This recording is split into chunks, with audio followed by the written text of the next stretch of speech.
Hello दोस्तों, MG books club में आपका स्वागत है। बुक्स की चैप्टर वाइज समझने के लिए चैनल को सब्सक्राइब जरूर करें। आज मैं बात करने वाला हूँ think and grow rich by Napoleon Hill के चैप्टर नंबर 8 के बारे में। चैप्टर 8 डिसीजन, निर्णय। टाल मटोल पर विजय हासिल करना दौलतमंद बनने की ओर 7वां कदम। ऑथर कहते हैं कि हजारों असफल पुरुषों और महिलाओं के विश्लेषण से यह तथ्य सामने आया है कि निर्णय का अभाव असफलता के प्रमुख कारणों में सबसे ऊपर है। टाल मटोल की आदत, जो कि निर्णय करने का एक आम शत्रु है जिसे हर आदमी को जीतना चाहिए। जो लोग दौलत कमाने में असफल थे उनमें से हर एक बिना अपवाद के या तो निर्णय लेते ही नहीं थे, और अगर लेते भी थे तो उसमें बहुत देर करते थे। हेनरी फोर्ड के उत्कृष्ट गुणों में से एक था निर्णय पर तत्काल और निश्चित रूप से पहुंचने की आदत। अधिकांश लोग जो अपनी आवश्यकताओं के अनुरूप धन कमाने में असफल रहते हैं क्योंकि वे लोग आमतौर पर दूसरों के विचारों से प्रभावित हो जाते हैं। वे लोग अपने लिए सोचने का काम दूसरों पर छोड़ देते हैं। अगर आप दूसरों की राय से प्रभावित होते रहते हैं तो आपकी कोई व्यक्तिगत इच्छा नहीं होगी। देखिए, निर्णयों का महत्व उस साहस पर निर्भर करता है जो उन्हें लेने के लिए जरूरी होता है। दासों को मुक्त करने का अब्राहम लिंकन का निर्णय, जिसने अमेरिका के अश्वेत लोगों को स्वतंत्रता दिलाई, यह जानते बूझते लिया गया था कि इस काम के बाद हजारों दोस्त और राजनीतिक समर्थक उसके विरोधी बन जाएंगे। अपने व्यक्तिगत विश्वास के बारे में समझौता करने की बजाय जहर भरा प्याला पीने का सुकरात का निर्णय एक साहसिक निर्णय था।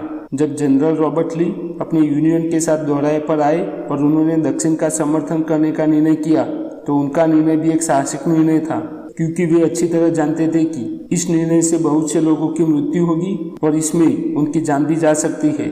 अब तक का सबसे महान निर्णय फिलाडेल्फिया में 4 जुलाई 1776 को लिया गया था, जब 56 लोगों ने एक दस्तावेज पर अपना नाम लिखकर हस्ताक्षर किए थे।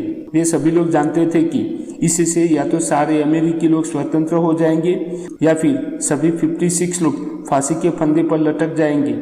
देखिए, जो लोग तत्काल और निश्चित निर्णय पर पहुंचते हैं वे जानते हैं कि वे क्या चाहते हैं और आमतौर पर वह उन्हें मिल जाता है। जीवन के किसी भी फील्ड में लीडर्स तत्काल और दृढ़ता से निर्णय लेते हैं। देखिए, अनिर्णय एक ऐसी आदत है जो बचपन से शुरू होती है और जब बच्चा बड़ा होता है तो यह आदत धीरे धीरे स्थायी आदत बन जाती है जिसमें लक्ष्य की कोई निश्चितता नहीं होती। अनिर्णय की आदत विद्यार्थी के साथ उस व्यवसाय में भी आती है जिसे वह चुनता है। आमतौर पर कॉलेज से निकलने के बाद विद्यार्थी सिर्फ नौकरी की तलाश करता है, चाहे उसे जो नौकरी मिले वह मिलने वाली पहली नौकरी को करने लगता है क्योंकि उसे अनिर्णय की आदत पड़ गई होती है।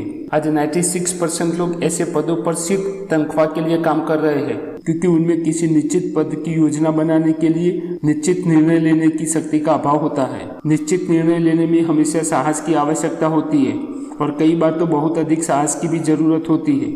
आधुनिक वक्त का सबसे बढ़िया उदाहरण फेडरल एक्सप्रेस के फाउंडर फ्रेड स्मिथ का था, जिन्होंने निर्णय लेने का साहस किया था और जीवन में आगे बढ़े थे।